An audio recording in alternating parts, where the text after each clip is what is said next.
right, here we go. Overdrive off and running. TSN 1050 on the TSN app, your home smart speaker, and up on TSN 4. Bryan Hayes, Doug, Jeff O'Neill, Jamie Noodles McLennan. What's going on? How we doing?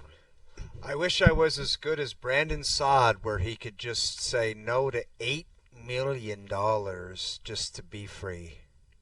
I think that's what Brandon Saad did today. Yeah, mutually agreed upon buyout, right? Like It was the end of the road for him in St. Louis, and I don't know what the market's going to be like for him. I'm assuming he wants to keep playing, but yeah, and I'm assuming somebody's interested in him.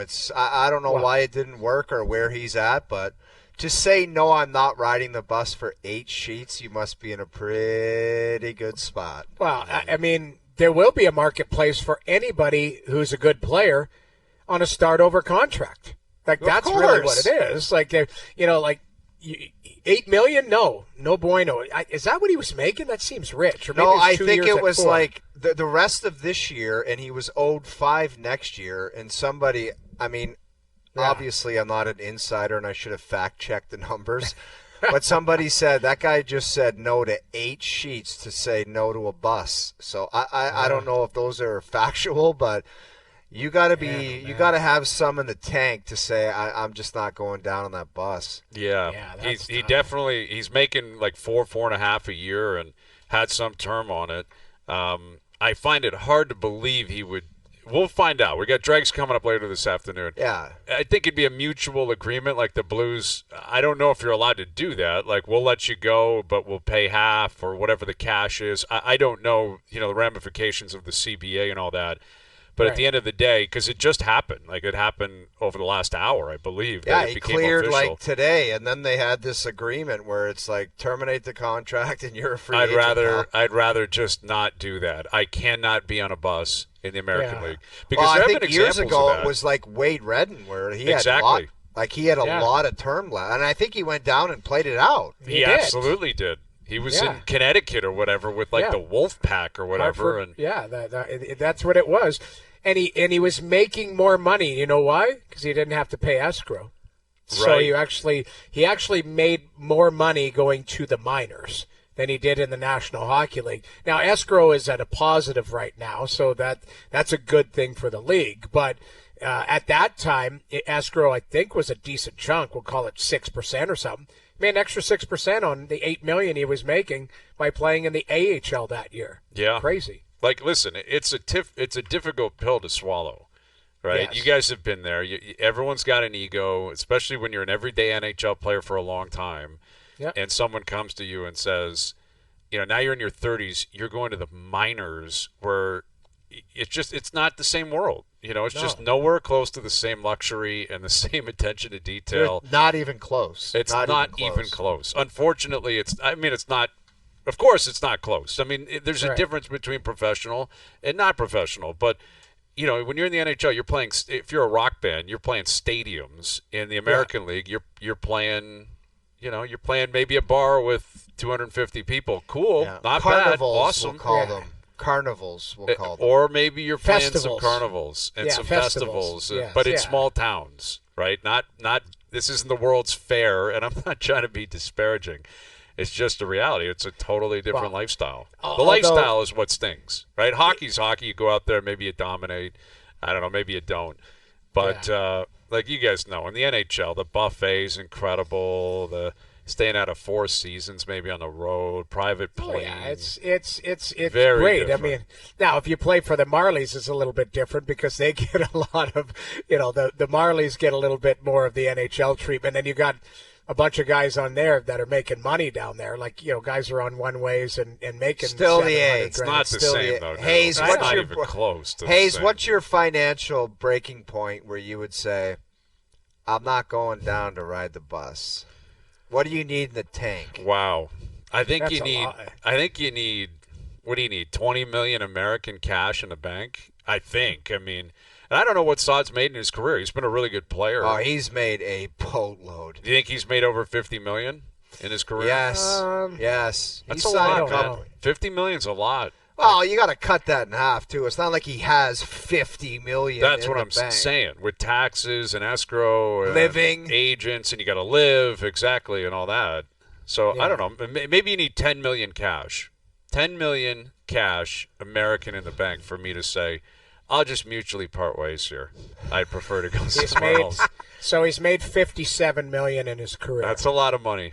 It's a lot of money.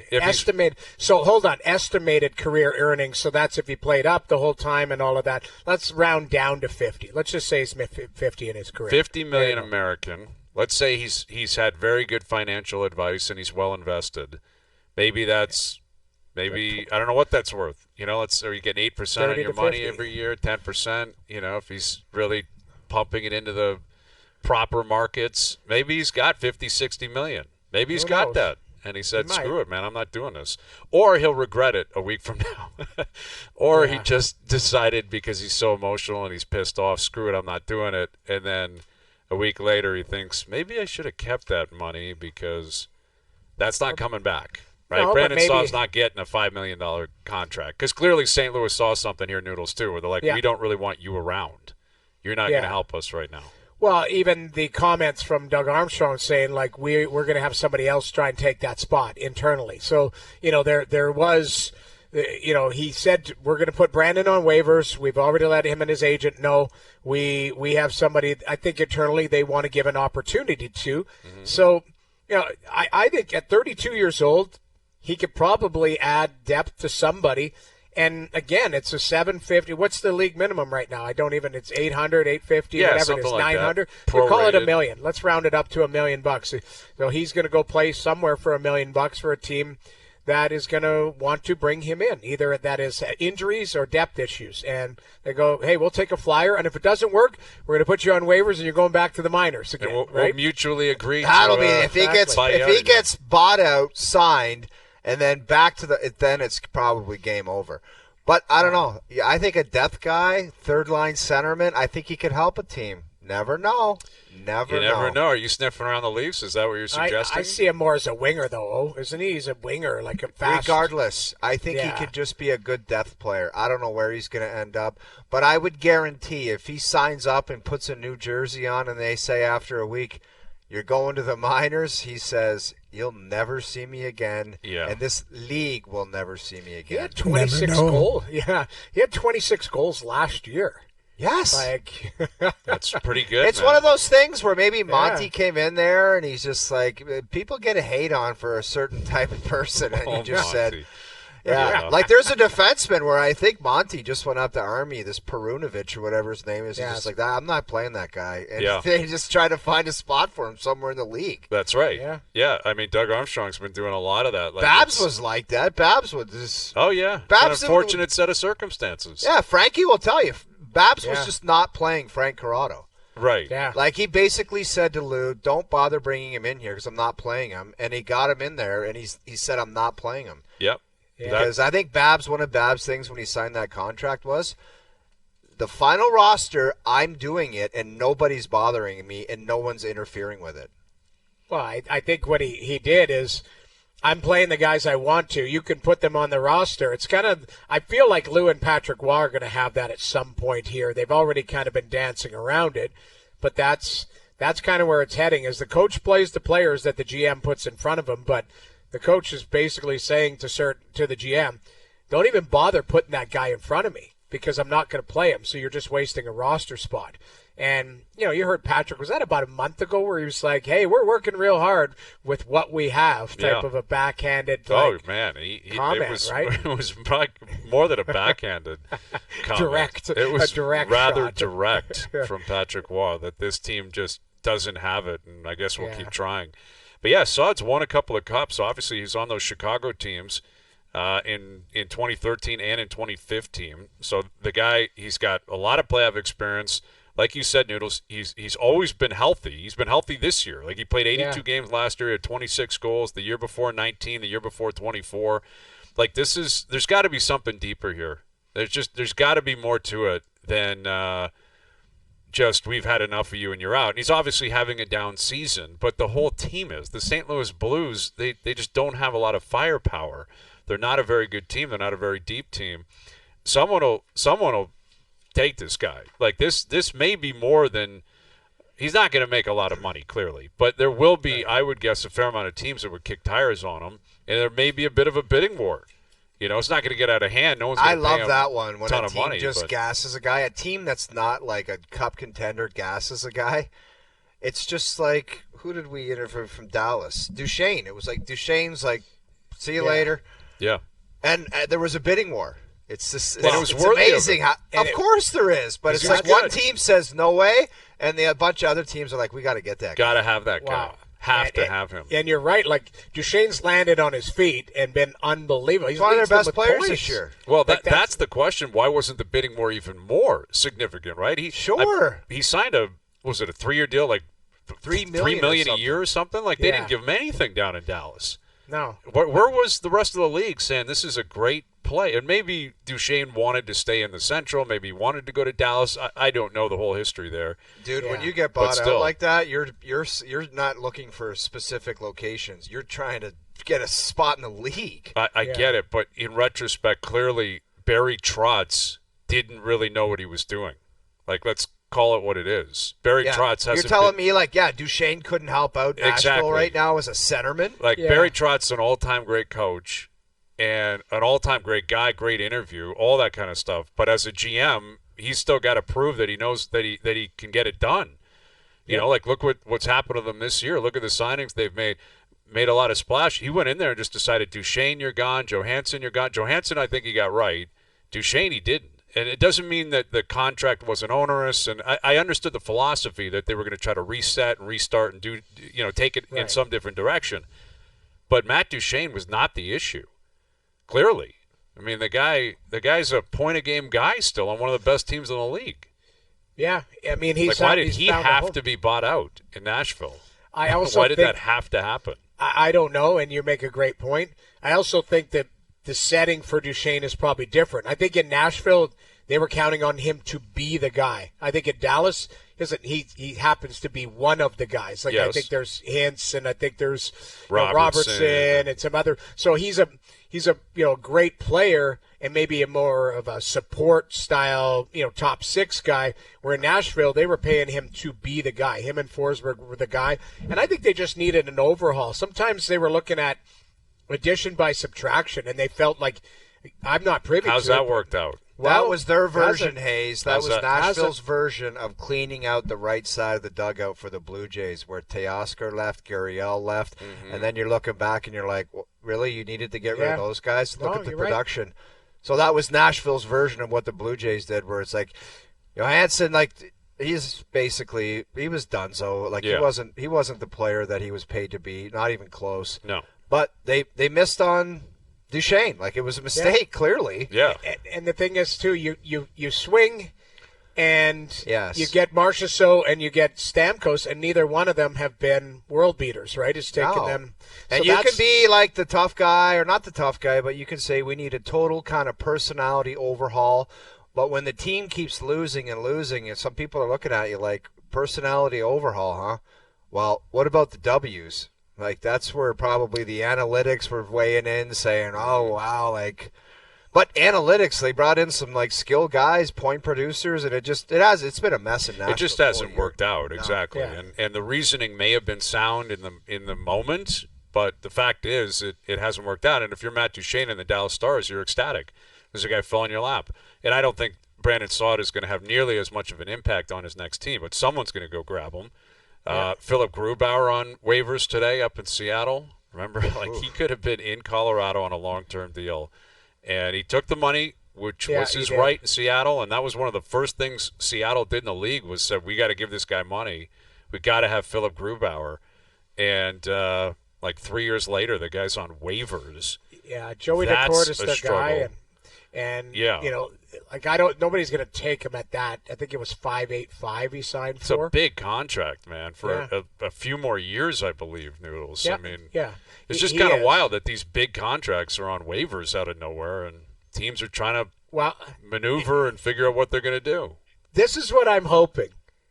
Do you think that's a precursor to maybe some other stuff coming down the pike throughout the league? Like, maybe Vancouver starts to make a splash. Like, maybe, I don't know. It's just what happened Well, last don't you Friday think, night? Jamie, people want to get their business done, wrap some of it up before this Four Nations stuff? Sure.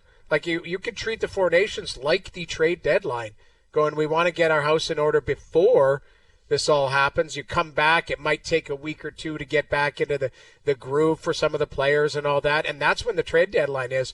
You might want to get all of this done before. Not all of it. Like, if you do that all before, I'll have I can only imagine, I'll have a Borat Mankini on trade deadline, and I'll be running around. I know. There needs to be some juice for save that day. some of it for I know, March but 7th. think of this, though. You trade for somebody right before the Four Nations, they can get their life in order.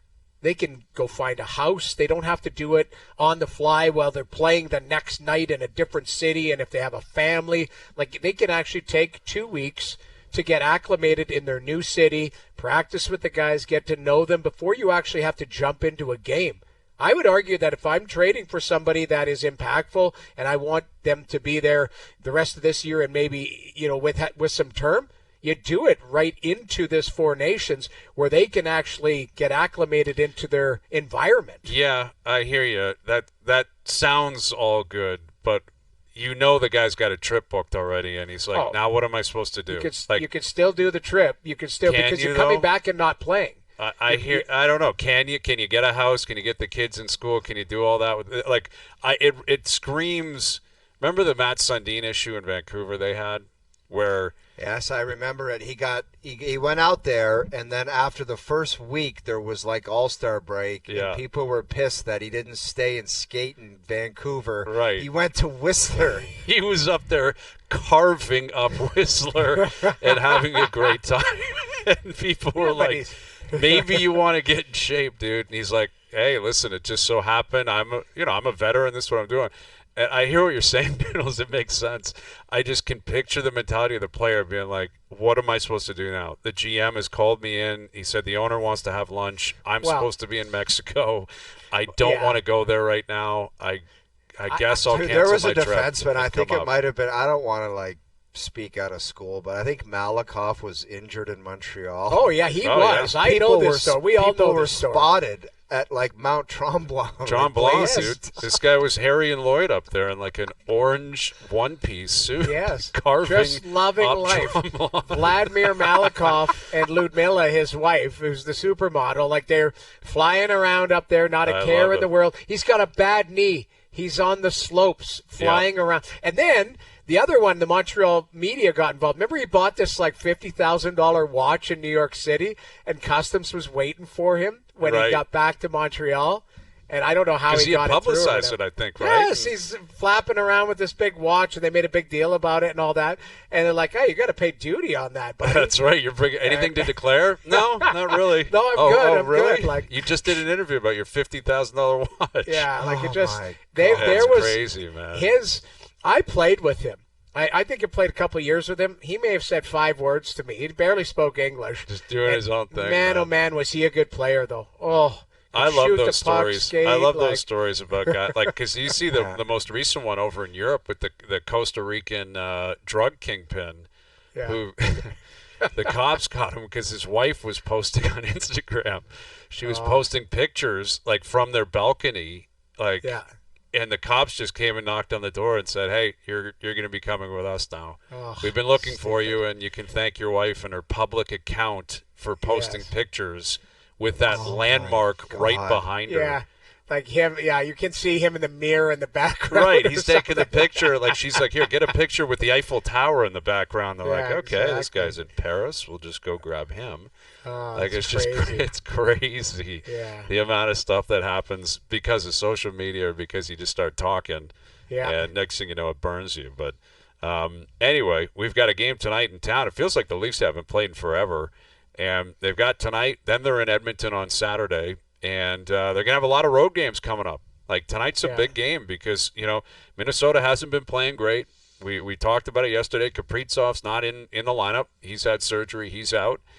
You got to take advantage of tonight. You got to get after one tonight. You haven't played in a while. You lost on Saturday against Ottawa. You've got teams behind you that we talk about it every day. Boston got smoked last night. Tampa lost to Chicago. These teams are not exactly on your heels. So if you take care of your own business, if you're the Maple Leafs, you're going to put yourself in a very good spot. And it really seems like you're losing track if you're not playing that much, and then you have a game and you get dumped, and then it's just like, oh, then the teams are piling on games, and it's like you're treading water going down. Well, and if you look at that schedule, they play a bunch of those teams down the stretch. Once it's, there's a Florida-Tampa trip in there, there's Detroit, there's, the teams that you're in your division, you're going to be playing against. So you're right, take care of what you can control, and, you go out.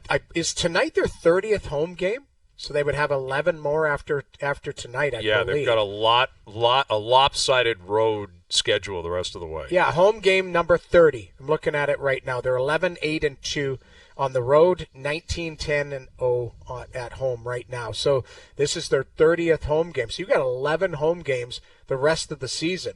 So you got a big chunk on the road, and you got to make hay. And regardless of the teams around you, whether it's Boston or Tampa to loss, but then somebody else would be winning, Columbus or you name it, Detroit, Montreal. Like there's going to be teams chasing you the whole rest of the season. Florida. You're the pace car, though. Like it's the Leafs. You've done the heavy lifting. You put yourself in a position with 32 games left where you're in a great spot. It's like we talked about with the Bills on Sunday. A ball in hand, 22-21 fourth quarter. That's all you can ask for. It's the same thing. You've got a 1-point lead on Florida with 32 games to go. Find a way to take advantage. And, some news that I guess came out today. We were speaking with Bill Guerin yesterday, the GM of the American team, and he was down there speaking with Matthews, and I guess Brad Treliving was involved, and Pierre LeBrun reporting he's going to be at the Four Nations face-off. Like unless something happens between now and the next 10 days to 2 weeks. Well, I'm fine with that. Like, he's chugging along, and it's not like the question every day, is he going to play? How's he going to look? He's laboring. I think he's proved to everyone that he's cooking here. And obviously, if there's a setback, people would be saying this is just not going down. People have talked it out, and it's full. What would bother me is if he's hurt and he's not playing, he's out of the lineup, and then he just wheeled out with this USA gear. I'd be like, hang on a second here. What the hell are you doing? Mm-hmm. Because I'd be like, what do you think you're doing? Like, you need that time to rest. Because if he flew out there in his USA gear and he was not played the game before and been injured, I would go nuts if I was the coach. Yeah, that is kind of throwing it in the face of your organization to do that. And that will be coming. Guys will be working in their gear and, whatever it is, pants and gloves. And I don't know if they have to worry about helmets, but that kind of stuff is likely to happen. But, yeah, I mean, listen, I have adjusted my initial viewpoint, a month ago when he was still out. Because at that point it was raw, and at that point he had a really struggling season, like a very laboring season where he never looked comfortable, never looked like himself. And at that point it felt like he couldn't possibly put himself through that or put himself and his status on the line. Didn't look like a possibility. It didn't look like a possibility. But to his credit, and I would say to the credit of the training staff down with the Maple Leafs, he has looked great the last 3 weeks. He's looked like himself. He's looked like he did last year. He doesn't look like he's laboring. He looks like he's found some sort of rhythm here. Either his body is recuperated or he's found some sort of plan here that allows him to be in a position to play. And I am sensitive, and I do empathize with these younger superstar players who have not had the opportunity to go to a tournament like this, whatever this tournament is. And I don't know what it's going to be. We've talked a lot about it the last week. Right. I'm not sure what to anticipate. I really don't. I don't know if it's going to be great, if it's going to be awful, if it's going to be Mickey Mouse. I don't know. And I'm not sure the players know. But he's the face of American hockey. He obviously really wants to play for that team, and I greatly appreciate that. And he's playing great right now, and he looks like himself. So it's 3, maybe 4 games. He's going to do it, and it's his call. But what he is risking is if he goes there and he leaves the game and he's grabbing whatever he's grabbing, he's going to have to answer for that when he comes home. Like, he knows that. He's a big boy. But that's that. And if he gets through the tournament and he plays great, all good. You move on. There's no risk there. There's no issue. But he's taking somewhat of a gamble that I'm sure he's prepared to do, and I'm sure he's aware of it, that if he goes and something happens and this guy misses games down the stretch and never looks like himself, I don't know how he would dig himself out of that in terms of explaining it to people. Oh, there's no digging out of it, Hayes. You're just like it's the question is going to just, especially in this market, like why on earth did you have to go there? Exactly. Yeah, but there's But John can't Tavares bubble went wrap to it the out. this Olympics. specific John injury. Tavares went to the Olympics and blew his knee out. Let me clarify. If he goes there and takes a shot off the foot and breaks his foot, totally different story. Knock on wood. Okay. Yeah. I'm saying he comes out and goes, the same injury, I re-aggravated it there. Like, I'm in trouble now, and Germany's calling me again. That's what I'm saying. Okay. We don't even know what that is. We don't even know what the injury is.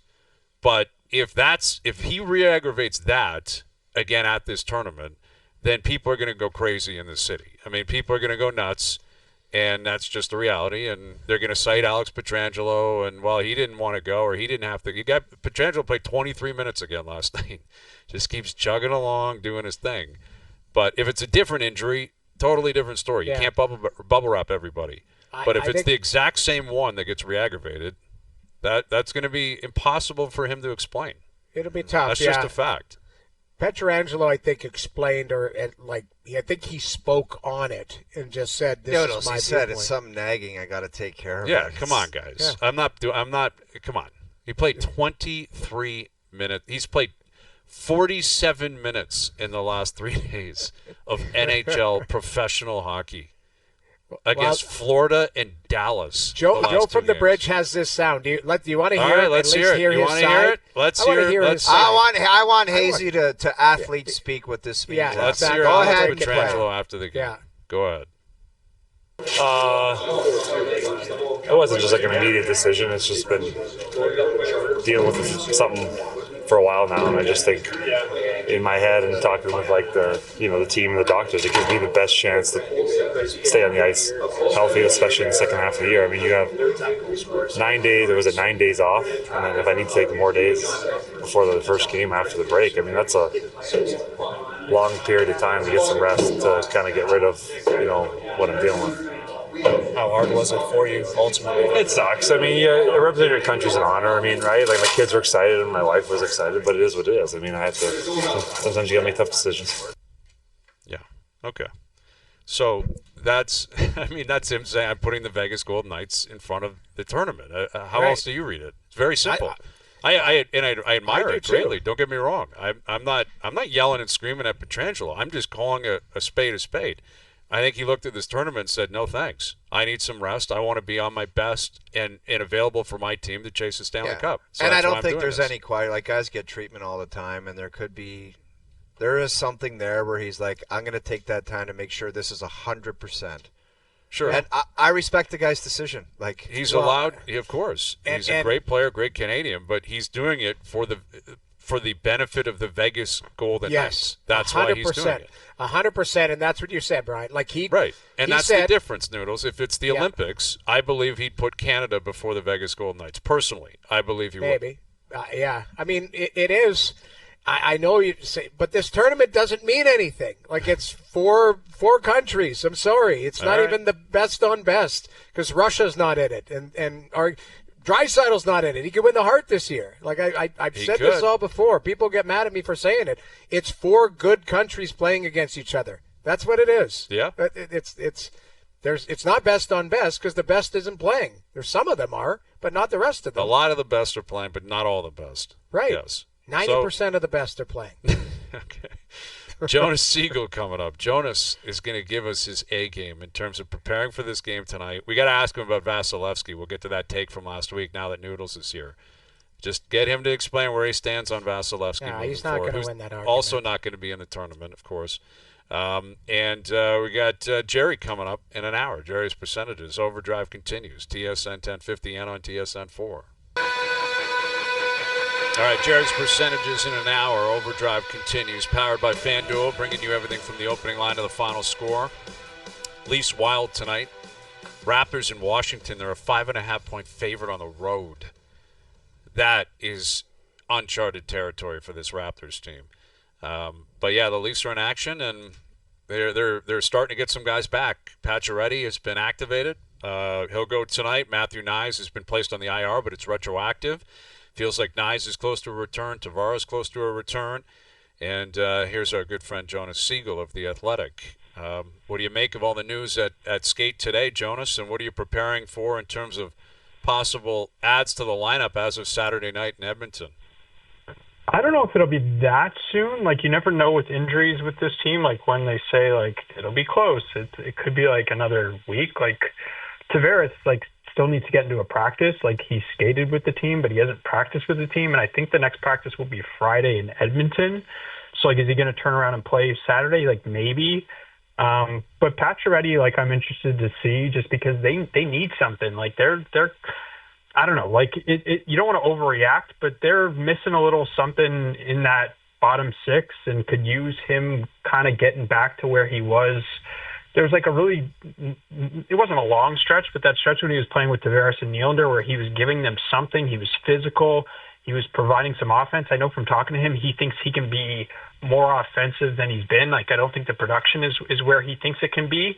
And if you look at their lineup, like, it's six guys who basically score all the goals. So if they could get someone else who could maybe score, like, the odd goal once in a while, that would really help them. And obviously getting Nyes back will eventually help with that. I don't know about you guys. I know you've been talking about Brandon Saad, but, like, to me, that's something, like, I would think about just because of the issues that they've had lower in their lineup with offense. Hayes said they should be really interested. Agree or disagree? I agree. He hasn't had a great year, obviously. Like, I don't remember saying that, but I'll take it. Put my name on that, Jonas. Go ahead. Hayes was like, this guy's done. Maybe. You didn't? No, I'd be intrigued by it, but I don't know what he's got left. But go ahead, Jonas. Yeah, go ahead. Sure, I'm all in on this guy. Go ahead. I just don't see a downside for them. Like, you look at what they have on the wings, like in that middle six territory. It's like Nick Robertson hasn't been a great fit, obviously, for Craig Berube, and you look ahead to the playoffs, and it's like, is he going to play in the playoffs? I don't know. No, he's not. He's not. Well, Berube himself would maybe be a massive factor in that because he coached the guy, knows all about him. 100%, and that's a big part of it. And then just, like, go down the list. Like, Cal Yarncroc hasn't played all year. He didn't make the best first impression, I don't think, at training camp. He gets hurt. Like, it's not going great. He hasn't played. He's a question mark. We don't know how he fits under Berube. Pacioretty, the health has been an issue. He's been in and out of the lineup. It remains to be seen, like, what his second half is going to look like. Max Domi hasn't had a great year. Like, you just look in all these options, and I look at Brandon Saad, and it's like he scored 26 goals last year. This team could use a little bit more offense. He's played in big games, obviously, has 2 cups. I don't know. Like, to me, it just makes sense. He's free. Like, you just sign him. Like, you don't have to trade anything to get him. And I was even thinking, like, just about their deadline and what they could do. And obviously we've talked about center, we've talked about defense. They could kind of use another winger just like him. And if he hits, great. And if he doesn't, you play someone else ahead of him. So to me, it makes some sense. Go ahead, O. I was going to ask him about Brandon Saad, but you just answered it, Jonas. It's a guy he came up, and I'm like, depth player? I don't know. I think you got to at least think about it, but we just covered that. Yeah. No, with Jonas, where I was going to go is Joseph Woll, because I want to get into eventually Vasilevskiy. But would you play Woll right through? Yeah, well, we'll get to the Vasilevskiy nonsense after, but the Joseph Woll, would you play him right up to the Four Nations face-off? So no other games for the backups? Well, I mean... Yeah. Although, I guess you got to clarify, Stolar's going to return. Like, if Stolar's isn't going to return, why would you not play Woll every single game? I mean, I guess Saturday, Tuesday, Thursday, Saturday. Like, why would you not? I mean, we have different views on this. I guess you could squeeze in one game for the backup. Like, if Stolarz isn't going to play, like, Stolarz has had one full practice. Like, he's obviously not going to play Saturday. Is he going to play next week? Calgary, Seattle, Vancouver. Like, I guess. I don't know. I'd mix in a start for Matt Murray. I guess I don't really see the downside in that. Why, Jonas? No? Why, though? Why would Matt Murray get a start when you have all this time off in between? I can't fathom that. I totally agree. Played. It's not like they're coming off some crazy schedule. They haven't played since Saturday. They played tonight. They don't play again until Saturday, and then Tuesday, Thursday, Saturday, and then 2 weeks off. Like, this screams you play Joseph Woll. We just see the world differently. Yes, we do. Like, we'll never agree. I don't know. But what is your reasoning? Like, just are you a sports science guy now? Yeah, I wish already past the career high for starts in a season already. Like we're not even in February yet. I don't know. Like why risk Tuesday, like Saturday, Tuesday? Is it Saturday, Tuesday, Thursday, or Saturday? Yeah. I don't know. Like I don't know. We're not going to agree on that. All right. You got Matt Murray. Slide in Matt Murray. Here's the argument that we were talking about, Jonas, is if you're going to build him up to that, like how are you going to manage him in the playoffs if you want to play every second night and try and have a run? Like, it's a fair point, but like think of it like I think a little bit like starting pitching in baseball. Like you don't just ramp up from, I don't know, 100 innings to 200 in one season. You probably go like 100 and then 125 and then 150. Don't you? Like I know what you're saying, but do you guys actually think he's going to play every other night in the playoffs? Like I guess maybe, but that seems like, I don't know. If he's I playing kind of well, wonder he if it's better both. be prepared to do that. I think, I mean, what could mitigate all of this is if Stolarz is ready, then you give him starts and go, hey, like let's get them going back as a tandem instead of just a guy who's a standalone right now. But if he's not, like I think Stolarz is going to probably, Jonas, you're around. Do you think that Stolarz is going to get a start before the Four Nations face-off? I think it's possible. I mean, you could, again, if you talk to the sports science, like they obviously have all the information on this stuff, but I don't know, would you rather just give him the extra 2 weeks and just let this further heal? Like the timeline initially was 4 to 6 weeks. I believe today is exactly 6 weeks or we're basically at 6 weeks. So we're right at the end of the timeline. So yeah, like it's conceivable he's not going to start, I wouldn't think Saturday in Edmonton, but maybe he starts that next game in Calgary. Maybe he starts the Seattle game. I don't know. Like I would just continue to be mindful of the workload thing with respect to Woll and with even respect to Stolarz. Like you saw that stretch when he was starting to play a lot, suddenly he gets hurt. And obviously he's never been a guy who's been used in the way that he's been used this year in Toronto. So this is new for him still. So like when the Four Nations come back, like I would just, I don't know, split them. Quick follow-up then. So in a one-game playoff, would you take Joseph Woll or Andrei Vasilevskiy? See, here's the thing. Like I'm just picking up secondhand information. They're like, Jonas was mother you-know-whatting Vasilevskiy. I was like, oh, okay, I didn't know. So I need to know what you said and just some logic to back it up here. What did you say and what do you believe? Put it that way. So first off, I don't remember what I said, but I know that what those guys You're misremembering now, Jonas? Holy smokes, are you in Congress right now? Go ahead, Roger. What I said is he is not the goalie he once was. Okay. That's accurate. Kind of what I said. And it was basically like if you looked at his numbers last year, he wasn't good. Like he had a 900 save percentage, and this year he has bounced back, but he's still not. You're not talking about him like he should be the MVP of the league. You're not saying he should be the Vezina. Like, are you even talking about him as a Vezina finalist right now? No, but I mean, he's like, are we talking about Panarin as a Hart finalist right now? No, he's a pretty damn good player, right? Like, I well, think we can't just start doing that. I think seasons. what he's saying is it's a fair statement. He didn't say the guy was garbage. He just said his numbers are down and he's been off. That's all we're saying here. We could nitpick any other. I'm just saying, like that. It's not. You just even admitted that his numbers are better. Last year, coming off a 3-month injury, he was hurt and came back. Wasn't great. This year, he's been better. Correct. Correct, but remember, and Jeff just reminded me, when we were talking about this was that game he didn't start against the Leafs, and we were like, that's kind of weird. Why is he starting against the Leafs?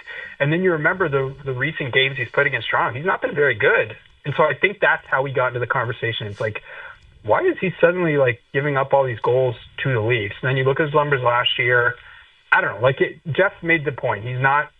So it's that started all of this, not you, Jonas. So I think it was Hayes that mentioned the not starting versus everyone's Toronto. passing the buck. Everyone else is to blame here. Everyone else is to blame. I think what Jonas was pointing to, correct me if I'm wrong, is that the Leafs broke Vasilevskiy in the playoffs 2 years ago. Is that your argument, that they broke him and that now they kind of own him? Is that what you're suggesting? The Leafs own Vasilevskiy? Those are aggressive. That is really. You're not willing to go that far? Really what it is. The team that's won, the guy that's won 2 cups and went to 3 straight finals has been broken by the team that beat him in the first round. They did torch him that series. We all can recall. Yeah. It's not like Samsonov was, Patrick Waugh in '86. Like Samsonov wasn't that good. Well, you're allowed to have off won. series. Like that's the I thing. hear you. It's not like I know Noodles. they didn't march to the cup that year. It's all right. Put it this way. I still believe he's an elite goaltender. And, you can't have your best season every year. That would be my argument. Look at Bobrovsky. I think Bobrovsky is top tier Russian goaltender. Florida's right there. They're giving Spencer Knight some more starts this year, giving him an opportunity. Can I ask you, Noodles, top 5 one-game goalies, is he in the top 5? For me, yes. Absolutely. Okay, so do the top 5. Who's the top 5? Right now? I don't know. Yeah. I mean, you're off the top of my head. I mean, does Hellebuck deserve the love, given that his playoff track record? So, but I would give him that, because I think Hellebuck is, you don't go back to back Vezinas, and he is the Vezina winner right now, arguably, correct? Oh, I think it's unanimous right now. So why would you not put him in a one game and believe that he can get it done? So I think Hellebuck has to deserve that love. Mm-hmm. I mean, who else am I? You put me on. I love Vasilevskiy. Would you put Shesterkin in there? He's had another down year. I think you have to. I mean, what you're doing is asking these top-tier players to play to their capabilities for one game.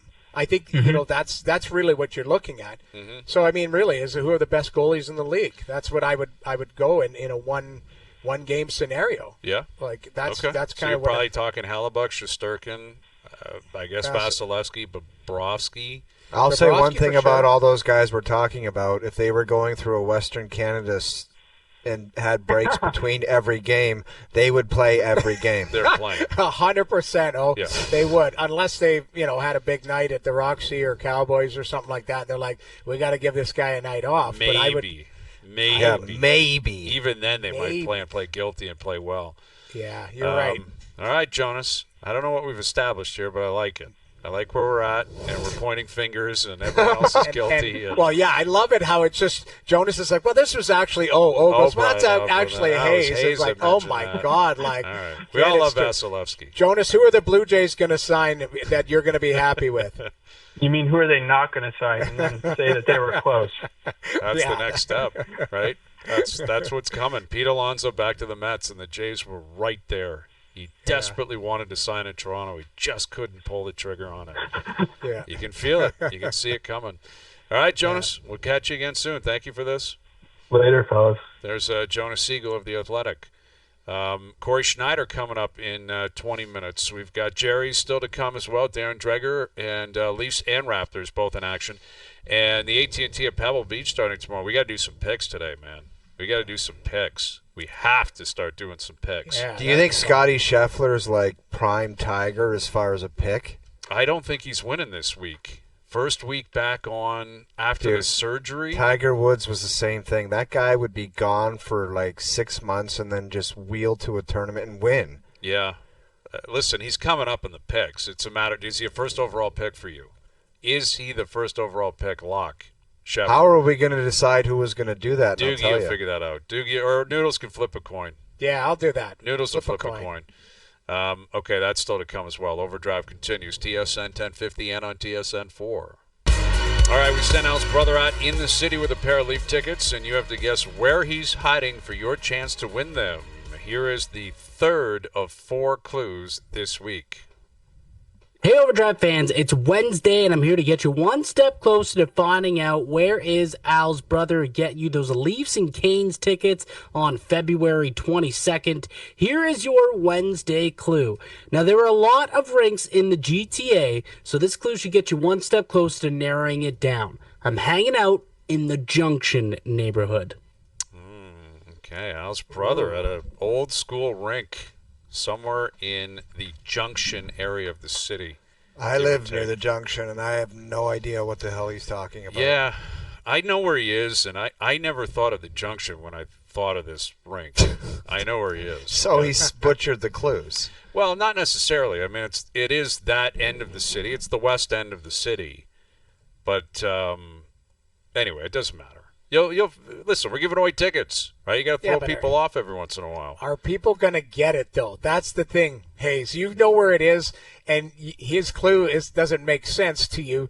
So are they going to get it by Friday? I don't know. My concern. I mean, again, I'm saying this as someone, I haven't been here in 25 years. I don't think of it as the junction. Personally, that doesn't mean it's not technically connected to it or whatever within the region of it. But it's an old rink. That's all you need to know. I think by tomorrow people are going to know what it is.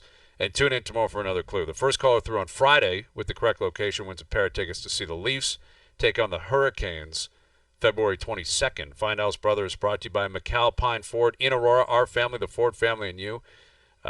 Carolina beat the Rangers last night. Mikko Rantanen picked himself up an apple last night, and I guess he was talking about the idea that Carolina can give him that 8th year that no other team can give him, and maybe that's a benefit to sticking around in Carolina long term. Other than that, there was a bunch of tough losses for some Eastern teams that needed to get one. Boston got pumped by Buffalo. Pumped. Yeah, was it Tage Thompson with a hat trick last night? I think. Yeah, he was on fire. Yeah, Boston got beat up. Tampa got beat up by Chicago last night. Connor Bedard scored a beauty. There's a lot to get into. Corey Schneider will join us. Jerry's percentages coming up as well. Overdrive continues. TSN 1050 and on TSN 4.